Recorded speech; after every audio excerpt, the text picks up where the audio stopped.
Hello, everybody. Hey, how's it going, everyone? This is a shit fuck ton of dimes. God damn it. I swear to God, just one day can you get this right. One day can you get this right. So we're going to do something a little bit different. I know we've been reviewing movies and things of that nature, but... We're still going to review movies. We are, but we're also going to add some extra content to this site as well.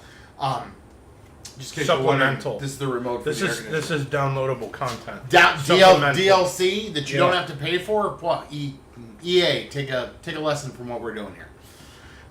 So what we're going to do is Matt and I, we consider ourselves kind of to be experts on movies. We're just nerd movie guys. Yeah. But we think that there's a lot of movies out there that maybe you haven't seen that we have seen, and we think you might enjoy them. So we're going to do a little segment where we're going to kind of give one movie each where we think you need to go out and take a look at it this week. And that's what we're going to do. We're going to stick with stuff that's a little recent. I think we're going to try to keep it within the last 5 years. So if you haven't seen these, great. If you have, revisit them again because they're pretty freaking fantastic. So I'll let Matt go ahead and start with his, and we'll go from there. Absolutely. So Chris is going to start with his first, and then we'll go into mine. Why do you have to be what are you saving the best for last? Well, yeah, because mine's I'm just kidding. Mine I'll go first. Mine is far superior to yours. Mine is Midnight Special, a movie that came out a year, maybe two ago. Called Midnight Special, and honest to God, it was one of those movies where I think I had seen the trailer for it and just went, when is this playing in theaters? And it had a very limited engagement, which surprised me because it definitely felt like a movie that should have been across the country, playing in every theater, at least even on a smaller run, but it was a very limited initial release, and I was lucky enough that I got to go see it in the theaters, and it was what I love about movies. It was a movie that honestly probably could have or should have come out in the 90s. Absolutely. And everybody would have not had a problem with it regardless. I think now, especially with the internet and a couple of assholes sitting in front of a camera talking shit about movies, it's gotten kind of old. Hey, that's what we do. But it's gotten kind of old, and I think everybody likes to complain a lot more. I think it gets better ratings. And for me, I don't know, I'd rather look for reasons to fall in love than to, hate on something. So, for me, Midnight Special is just one of those really, really cool movies that I saw that had a lot of things going on. It had a father who sort of got his son back and knew that his son had a bigger purpose than the purpose that the cult or sect that he had been a part of had planned for him. He knew that he needed to do something to try and unite his family together to find this purpose for where his son needed to be in his life. And they had a cult following him. They had the FBI following them because this kid had some sort of distraction to communications and military. And it was a really cool movie. It was suspenseful, and it was a superhero movie, but from a different point of view, because the kid was a superhero. He was a superhuman, a metahuman, whatever you want to call it, in whatever universe it is. But it was kind of like what Unbreakable was for comics, and it was kind of like what Donnie Darko was for comics. A little bit of Firestarter. And I would even go so far as to say, Firestarter, and I would even go so far as to say Chronicle.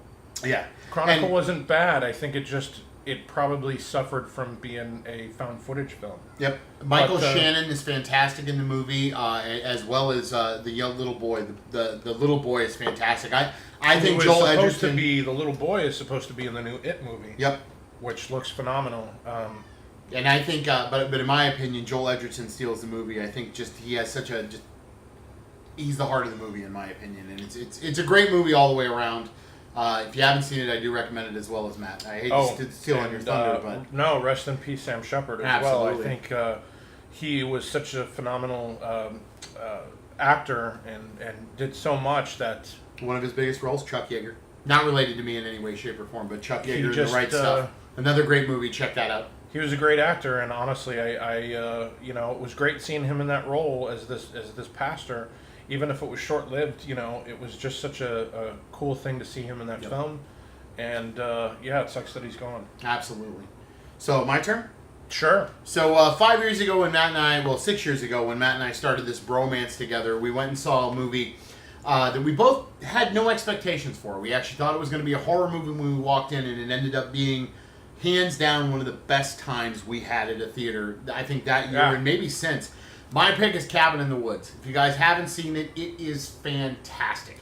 Not only does it take the tropes of a horror movie, but it also takes the tropes of a comedy movie and kind of just flips it on its ear. Head, yeah. If you haven't seen it, the first 5 minutes of the movie sets the complete tone because you're walking in expecting a movie is about a cabin in the woods where kids are going to be murdered and there's going to be some big bad ghoul that they have to face. But no, it actually starts, no spoilers, but in an office setting with two office workers talking about cabinets that their wife wants to put up. It's just fantastic. Richard Jenkins. It's been a while since I'd seen it, but yeah, as soon as like whatever happens in the beginning, the 9 Inch Nails song kicks in, and we just instantly looked at each other.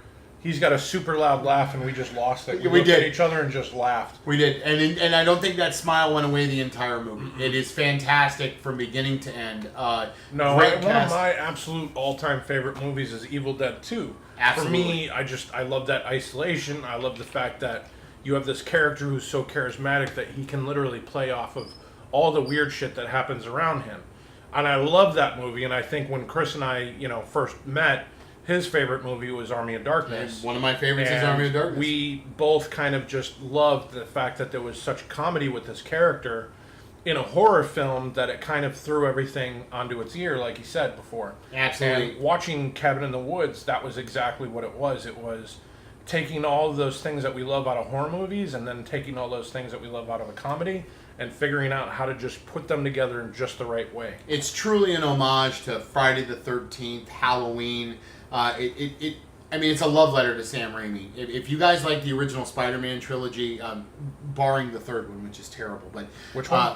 Spider-Man 3, the one with Venom and emo Peter Parker. Yeah, for sure. I recommend any of Sam Raimi's movies, even a little bit of Darkman. There was just it had that sense of Sam Raimi fun to it. It had that look to it, that feel to it. And it really was a love letter to him. And Sam Raimi is hands down one of my favorite directors. I'll watch anything the guy does, even the Oz movie that he made that was terrible, but it was still worth a watch. Terrible. But Cabin in the Woods is fantastic. It has a great ending. Everything is just perfect with it, and I do recommend watching it if you haven't seen it. It's worth watching. You guys are gonna laugh. Probably a little too heavy for the kiddies out there because there's a lot of blood and a lot of violence in it, especially in the last 20 minutes. But it's well worth a watch. Oh yeah, for sure. That's it. That's all we got. So this is new content that we're going to put on the channel. We're hopefully going to update some stuff a little bit more frequently for you guys. Like, subscribe, all that thing. Look at he's learning. Yeah. Now if I could just teach him then the name of the show is Shitload of Dime. Quarters. Jesus Christ. I swear to God. Yeah. Yeah. All right. Thanks, guys. I'm Chris. That's Matt. Midnight Special. Cabin in the Woods. Evil Dead, Army of Darkness, if you want to watch those as well. See you guys. Have a good night.